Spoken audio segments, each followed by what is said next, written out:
दोस्तों लोधा डेवलपर्स ने अपने Q2 के नंबर को डिस्क्लोज कर दिया है। तो चलिए देखते हैं क्या है Q2 के नंबर्स के अंदर। डाटा मिलियंस में है, मैं आपको क्रोस में बता रहा हूँ। तो देखिए पिछले क्वार्टर में कंपनी 3,491 करोड़ का रेवेन्यू जनरेट की थी ऑपरेशन के थ्रू। पिछले साल 2,625 करोड़ के आसपास, जबकि अभी देखें तो बढ़ के 3,798 करोड़ आपको जाता हुआ देखने को मिला। कंपनी के रेवेन्यू के अंदर देखें तो एक बड़ी तेजी आपको साल दर साल देखने को मिली।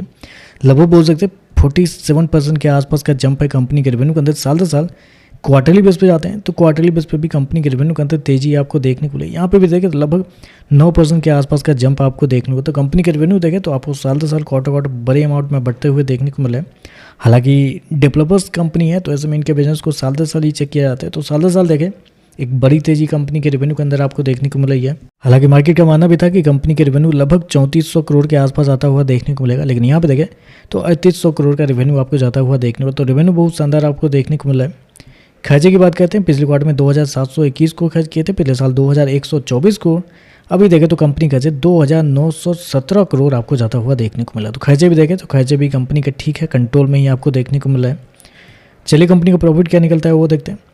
तो देखिए पिछले क्वार्टर में कंपनी 675 करोड़ के प्रॉफिट में थी, पिछले साल 423 करोड़ के आसपास, जबकि अभी देखें तो कंपनी का प्रॉफिट 789 करोड़ आपको जाता हुआ देखने को मिला। तो कंपनी के प्रॉफिट के अंदर देखें तो प्रॉफिट के अंदर भी साल दर साल एक बड़ी तेजी आपको देखने को मिल रही है। लगभग बोल सकते हैं 87% के आसपास का जंप है कंपनी के प्रॉफिट के अंदर साल दर साल। क्वार्टरली बेस पे जाते हैं तो यहाँ पे भी कंपनी के प्रॉफिट के अंदर लगभग 15% के आसपास की तेजी आपको देखने को मिली। तो कंपनी का प्रॉफिट देखें तो साल दर साल क्वार्टर बढ़ते हुए देखने को मिला है। हालांकि पिछले क्वार्टर में थोड़े बहुत कंपनी को कुछ टैक्स के रूप में भी कुछ फायदे हुए थे, इस वजह से भी कंपनी के प्रॉफिट आपको थोड़े कम थे पिछले क्वार्टर में। चलिए कंपनी के ईपीएस क्या निकलता है वो देखते हैं। तो देखिए पिछले क्वार्टर में कंपनी का जो ईपीएस था वो था 6.76 रुपये, पिछले साल 4.25 रुपये। अभी देखें तो लगभग 8 रुपये के आसपास जाता हुआ देखने को मिला है। और अगर कंपनी के मार्जिन की अगर बात करते हैं तो मार्जिन के अंदर भी आपको तेजी आपको देखने को मिली रही, लेकिन देख लेते हैं क्या है कंपनी का मार्जिन। तो ऑपरेटिंग मार्जिन पिछले साल 36% के आसपास था, जबकि अभी देखें तो 34% के आसपास देखने को मिला। तो ऑपरेटिंग मार्जिन देखें तो आपको साल से साल गिरता हुआ देखने को मिला है। लेकिन अगर नेट मार्जिन देखते हैं तो 15% से बढ़ के 20% के आसपास जाता हुआ देखने को। तो ऑपरेटिंग मार्जिन गिरा है लेकिन नेट मार्जिन आपका बढ़ता हुआ देखने को मिला है। तो ओवरऑल देखा जाए तो नंबर तो अच्छे आपको देखने को मिले। कंपनी के रेवेन्यू प्रॉफिट दोनों देखें तो साल दर साल एक अच्छी खासी तेजी आपको देखने को मिली है।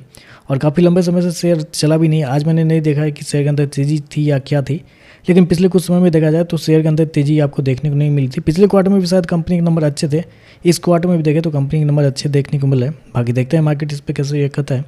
वीडियो पसंद आए तो लाइक कीजिएगा, साथ में साथ चैनल को सब्सक्राइब जो कीजिएगा। धन्यवाद।